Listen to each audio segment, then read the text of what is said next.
Hey, this is Brian of Trifonic, and I'm going to show you today how to program some interesting beats, starting with a loop, chopping it up, gating some of the slices, and doing some cool stuff. Okay, so we're going to start with the Amen breakbeat, which is probably the most common breakbeat that you've heard a billion times. It's this. Okay, so I'm going to chop that into slices. I'm using Logic Pro 8 right now, but you could really use any program and the same concepts apply. So I'm going to grab the scissor tool, and in Logic, when I hold down the Option key, and I can select a grid value, so I'm hitting the first eighth note here, and that's going to cut it into eighth note slices. It's not detecting the transients, it's just cutting it purely by the grid. So then what I have to go do is, for each slice that it's made, go in and set its start and end point. So I'm just going to check and make sure that they look okay. So I'm going to look at this second slice here. So I'm going to adjust the start point of this so that it's happening right at the beginning of that transient. And I can move the end point as well. Go to this next hit. So right there we can see that where my cursor is, there's a cymbal hit that's happening just a millisecond before the snare hits. So I'm just moving the start point right to where the snare is. And it's good to understand how to do this stuff by hand.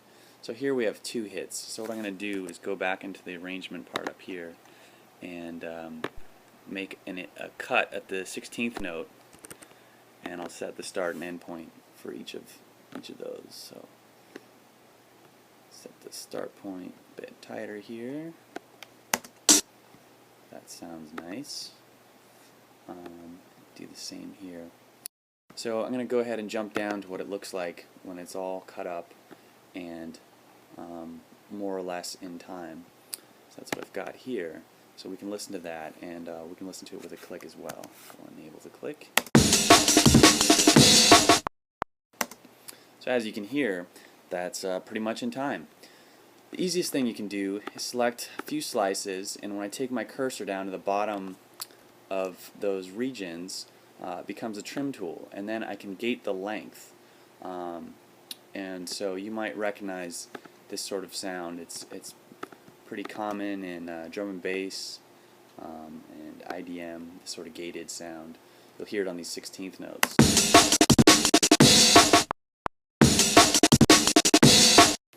So that's cool, like that, real basic. I like this set of 16th notes here, so I can copy those out to the end of this pattern, so that we've got a full 2 measures to loop.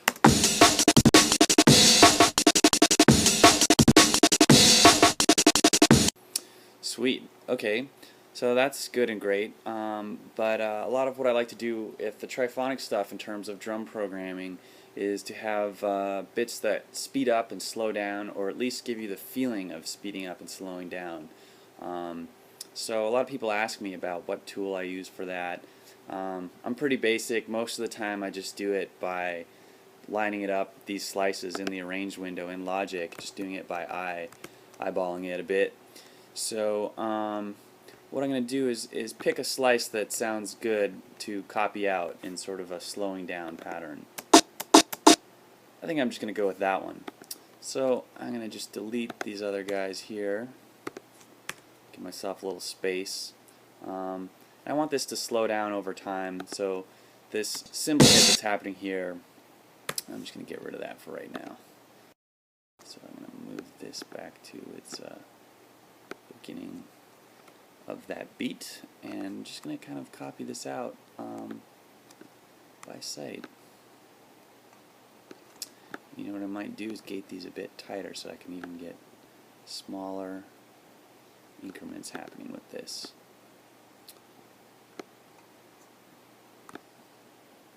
So I'm trying to use musically useful tick values that fit some sort of grid, but at this stage it doesn't matter too much because we're in this micro level, and there's no need to be ridiculously anal about it, even though I'm not sure that I can help that. And so then as I get wider with these slices, I am going to try to get them to land on actual grid values. So 121 ticks, which is what I have here. It's a 30-second note. Oops, I just slid that off there. There we are. And then I'll have this one right on the 8th note there. So let's listen to what that sounds like.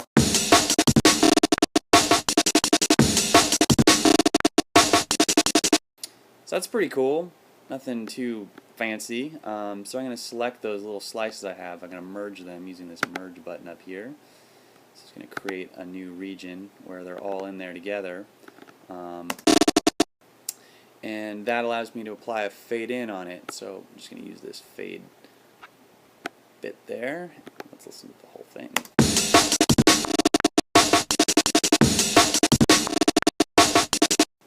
So it's starting to get there. Pretty cool. So I'll show you some of the other ones, some variations I made on that. Here's another one.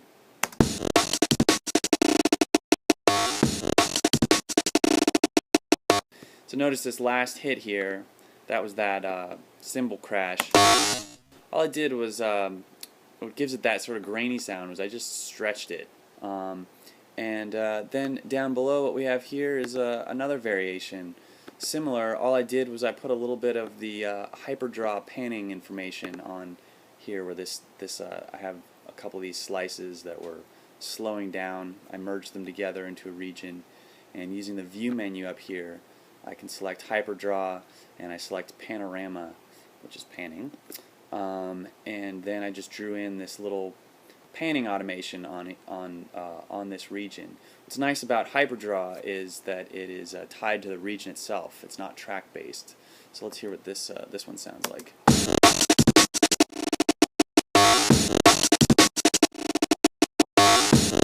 So there we go. Pretty cool.